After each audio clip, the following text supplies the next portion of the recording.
Hello, ladies and gentlemen, and being a producer of Wrestle Massacre as well as Inside Movies Galore, I am David Strege, and welcome to Delusions of Grandeur. Enjoy the reviews. I certainly did.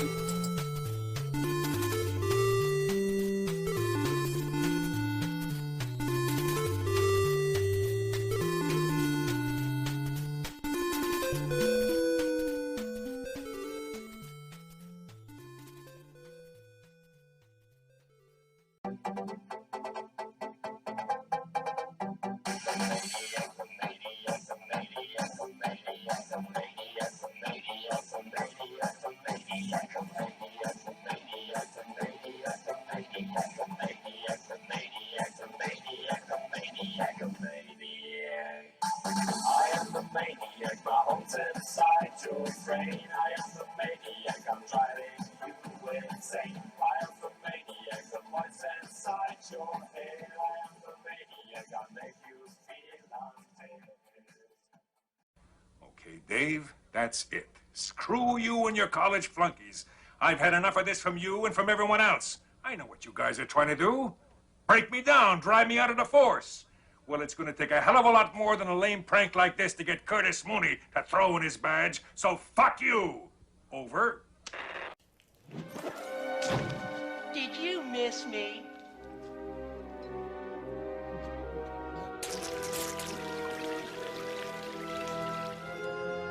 I guess not. Hello, ladies and gentlemen, and welcome back to Delusions of Grandeur. I am your host, and today I have another review for you. This time of another feature, a sequel to the Sleaze.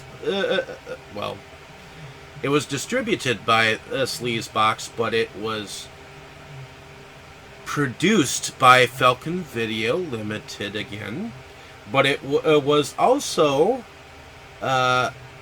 directed by Barry Gaines, the guy who played Jimmy.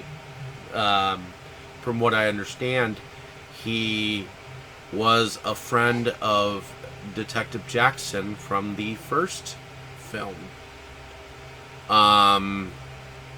And if you watched Jacker 1 from 1993, and this one was filmed in 1997, but this is a release from 1999.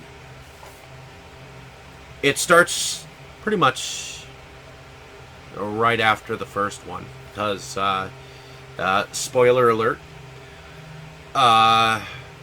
Mike Rivers gets thrown off of a viaduct, and I guess in this one, well, at the end of the film, he makes it look like he survives. Well, he does, and he makes it over to a car, and I guess he gets carjacked.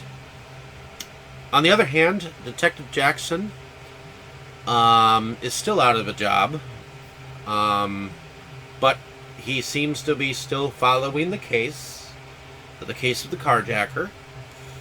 And his sister is the one who died, or got killed. And he gets a call from his buddy Jimmy, who was played by the director of this film, that he's come out of a coma. And if you follow just Jimmy's voyage of this film, he gets picked up by the ghost of his buddy Jackson, who turns into a demonic version of Mike Rivers. And apparently it seems like this is kind of a drug-filled dream, because I think he kind of gets mugged and carjacked, and because he got mugged and carjacked and got his head beat in, it seems like he goes on a trip to hell, and he sees various characters from the previous film haunting him. But on the same level, if you follow Mike Rivers' journey in this film, He continues to carjack, continues to kill. I thought some of his kills in here were ingenuitive and new. I thought the music in this film was definitely better. And I noticed that the music was by Barry Gaines. For some reason, the music in the first film was just so repetitive, and I don't know, it just sounded the same over and over, and it made it worse. But you do get some of the same humor in here, although Mike is challenged in here because there's another carjacker that shows up. And it appears that Mike Rivers takes care of Jackson by ending up having him show up kind of exactly when people have been killed. It looks like his mother was killed, Mike Rivers' mother, and Jackson shows up, said he got a call, and the two dumb idiot brothers who are police officers show up.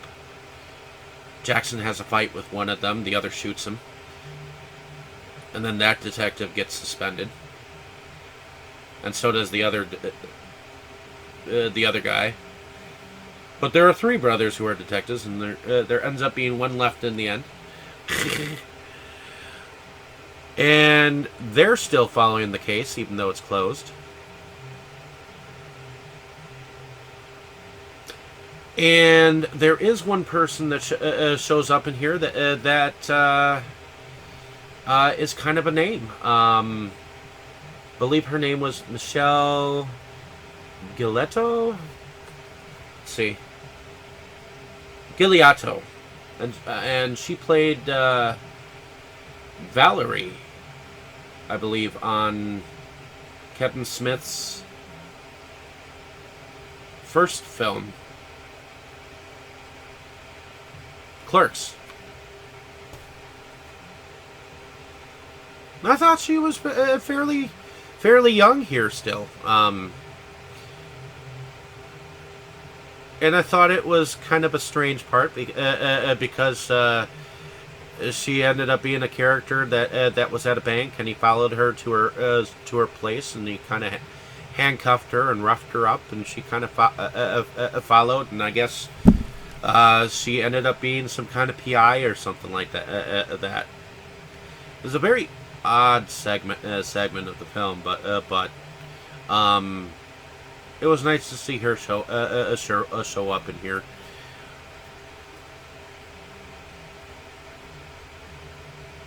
And basically, the film just follows kind of a drug-induced dream.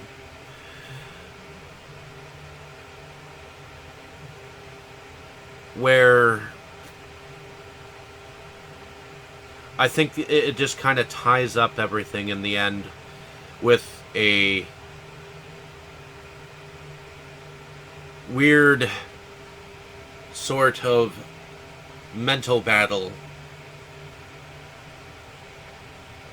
where it seems like Mike Rivers showed up exactly where Jimmy ended up being the victim of another guy's crime, and it was kind of like Jimmy was that final person that he had to take care of, and he had a vengeance for some reason. This one, I don't know why, but it was just very confusing to me. But for some odd reason, I enjoyed it. This is the way that I explain the film. I mean, it didn't really have any of the problems that the previous film had. No repetitive stuff. No repeating of dialogue or anything like that. Most of the kills seem to be off screen. And is definitely entertaining. You could tell that the video quality was better in some spots. And you could definitely tell that there was a difference in camera style as well, or the editing. The editing is definitely better. I don't know. I enjoyed it for what it is. It's a shot on a video film, transferred to DVD. I'm glad that there weren't as many racist lines in this one. Maybe it is because it is directed by a man of color. That there aren't really that many racist jokes. And the first film, I just wanted to say, it definitely had an interesting mix of diversity.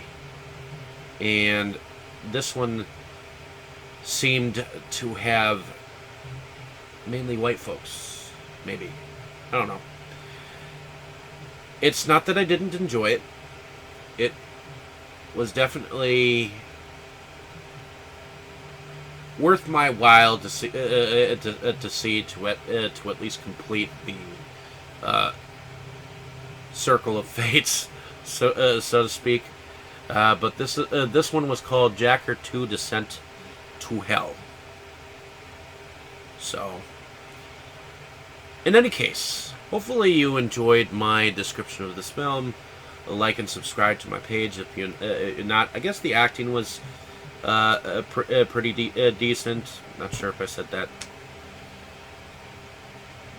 but to each their own. I mean, it is what it is. It had its faults. It had its good points. I didn't quite catch on to some of the quotations in this one as well as I did in the previous. But it was definitely an interesting adage to the story. And sequels are always interesting. I'm not sure if you know anything about sequels, but oftentimes they get a bad rap. But some of them are actually good out there. In any case, like, share, and subscribe. Hopefully you enjoyed my thoughts on this film, and hopefully I'll have some more better positive things to say about the next film that I watch. In any case, enjoy.